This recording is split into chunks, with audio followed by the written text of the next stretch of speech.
It affects steering. It affects braking. Yep. It can affect acceleration. It can affect all sorts of things. These sensors are critical to the nervous system of that car. If you don't think these vehicle engineers are putting everything they can into the vehicle to protect you, they really care about their passengers.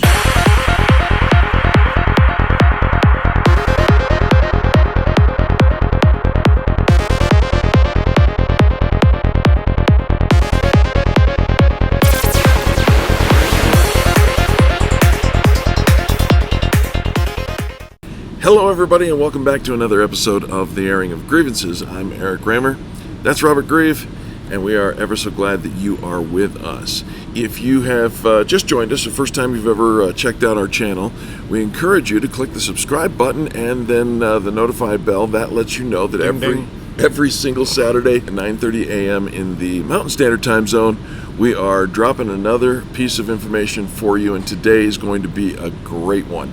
If you're one of our regular family, we say thank you so very much. We appreciate you for showing up every single week, for sharing this on your social media, both those who share it on LinkedIn as well as on Facebook and Twitter. Thank you so much. We really appreciate that as well. Truly. And Robert, happy Saturday to you. Happy Saturday to you, my dear friends. Happy Saturday to you. Now, today we have an interesting topic, but before we get to it, you just came back from the CIC, the Collision Industry Conference out in California. Is that right? I did. Give us a quick rundown.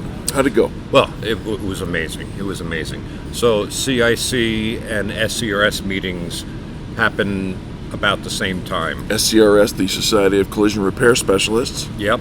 And both meetings were packed. Yeah. There is more people out there looking for information on how to fix your vehicle correctly than ever before. I've never seen rooms so packed. And if you're a repairer watching this, look up CIC, Collision Industry Conference. Yep. And SCRS. We have our meetings usually right before CIC. Yeah. And it's the latest, the greatest information on what's happening today, what's coming down the pike in years to come, predictions on where the industry is going, and maybe some of the stuff cars are equipped with for a while and we didn't even know it. I mean, there's just so much information, and if you really want to serve your guests well, I recommend taking the time and going and get this education and bring it back to your folks at the store. Yeah, it's a good idea, and it's good for you, the consumer, if the owner-operator of your collision center actually has this information on tap and is attending these things so they stay on the cutting edge of technology. And there it is, where the smart people go to get smarter. Yeah, well, you mentioned, and it's a great segue for today's episode, you mentioned that there are sometimes things that come into play in your vehicles that you may not even be aware of, and you, the general public, are probably not aware of, and technology just seems to fold on itself and get exponentially more complicated. We're going to show you a picture here in a minute. Yeah. But bringing it back to the simplest sense, if you will, we have a nerve system throughout our body. Sure. And we have our eyes and we have our ears. We'll call them sensors. Okay. Because they can see things and hear things. Yeah. If it's actually touching you, you know, all these things are sending information to the brain to make decisions. Of course. So if you pick up something that's really hot, it doesn't take but a millisecond for your brain to say, hey, that's hot and it's going to burn your fingers. Let go. You should not touch that. Don't touch that. Yeah, and it happens without us even thinking about it. Yep. It's the central nervous system is amazing in the way that it just instantly knows. In milliseconds. And communicates that information. Yeah, and we dropped, you know, whatever the case may be. Yes. If the cup was on fire, we'd be able to see that. Yes. May be able to smell it and not even touch it to begin with. But if we're going to ignore those, we're still going to get the information when we touch it. You know who you are. Anyway, one of the presentations at CIC, the gentleman from Mercedes was there. Okay. And threw up a picture. And we've talked about, in many of our episodes, the growing advancements in technology on these vehicles. Oh, sure. And I saw this picture and I went, wow, what a great picture to show you, to give you a sense of the car's nervous system. Yes. And this one that I'm showing you doesn't even have everything on it. It doesn't have LiDAR cameras and some other features, but it has a lot. Yes, it does. So yes, it does. Let's throw up this picture. All right.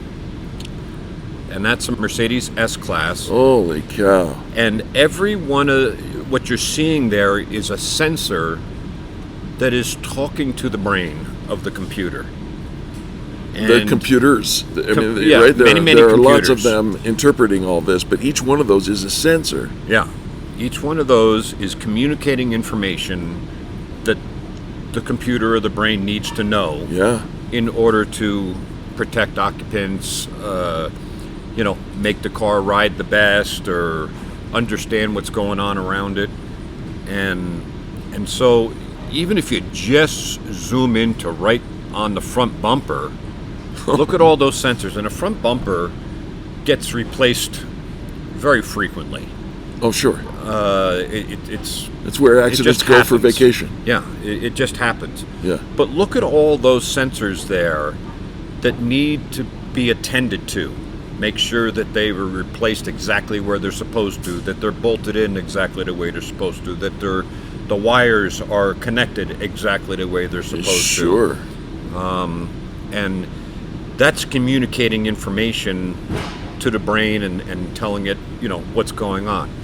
Some of the sensors on vehicles, like your eyes or your ears, can anticipate an accident happening because it's seeing that you're coming up on something faster than maybe what the vehicle can brake safely, right, or whatever the algorithms are going on. Sure. And it takes precautions ahead of the accident. So are you talking about something like the seatbelt tensioner? The pretensioner. Pretensioner. Yep. That will cinch you back into the seat and not let you fly forward. It works in conjunction with airbag systems, but it's the first thing to go. Okay. Then, airbags are next.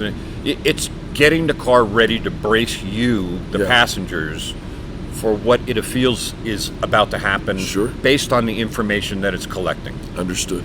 I mean, because it knows how fast it's going. It knows where the wheels are. And these decisions, if you're steering, milliseconds. Right. Milliseconds. One of the really cool things that I learned that isn't new, it's a half a decade old. Wait a minute. Old dog? Yeah. Learn something new? Yeah.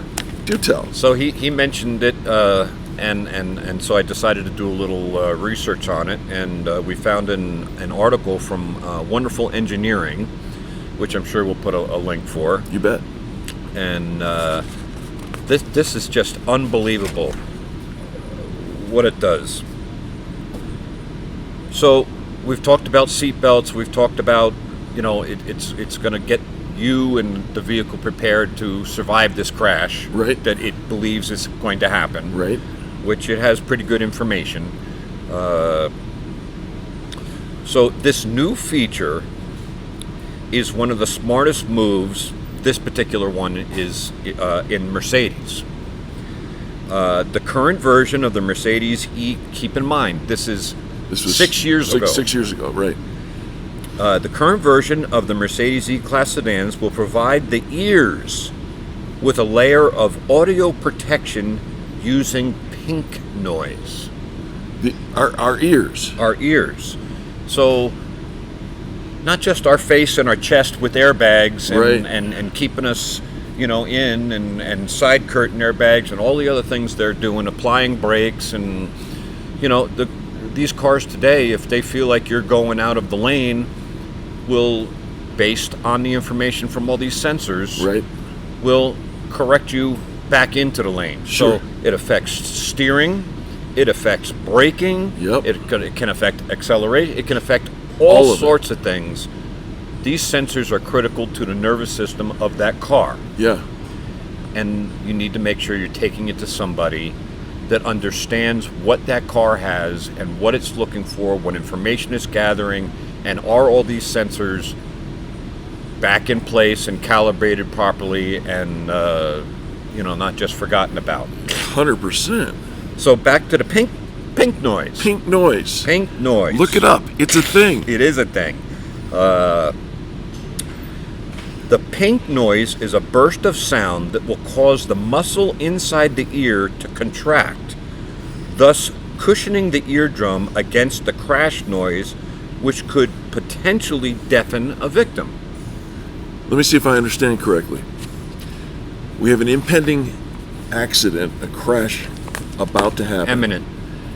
And this sensor in this particular vehicle picks that up and emits pink noise, which causes a muscle, not just any muscle, but the smallest muscle in your body, to contract in your ear, getting you ready to block out the impending decibels of the crash. Yeah.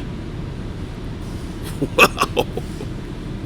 So, if you don't think these vehicle engineers are putting everything they can into the vehicle to protect you, they really care about their passengers. 100%. Keep in mind, this noise that they're making, this pink noise, Yeah.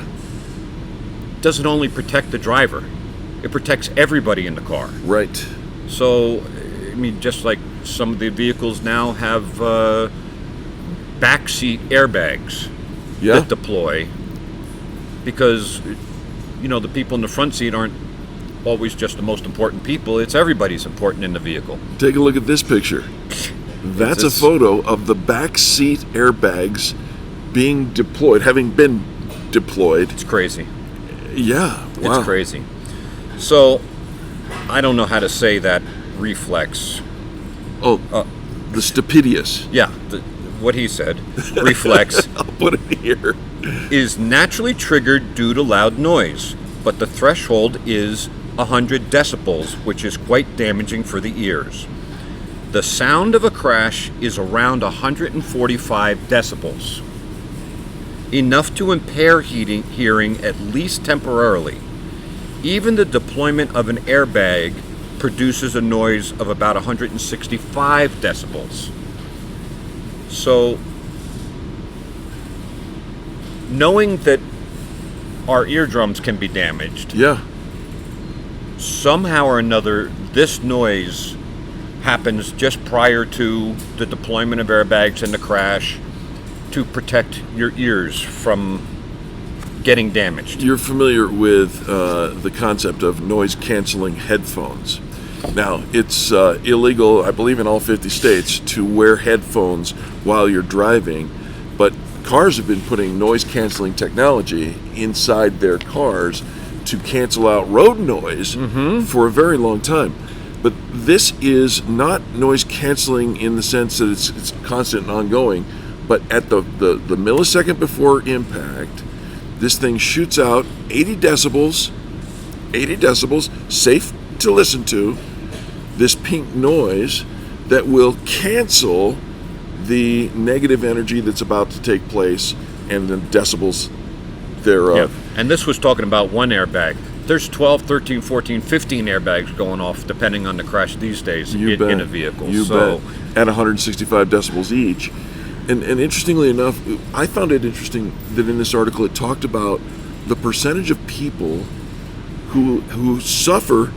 It's 17% of the people who are in accidents suffer some form of permanent hearing impairment. Impairment. Doesn't mean you go deaf. No. There's a lot to know about these vehicles, and there's a lot a repairer needs to know about these vehicles. Yeah. And taking vehicles to somebody that may not care about these little things,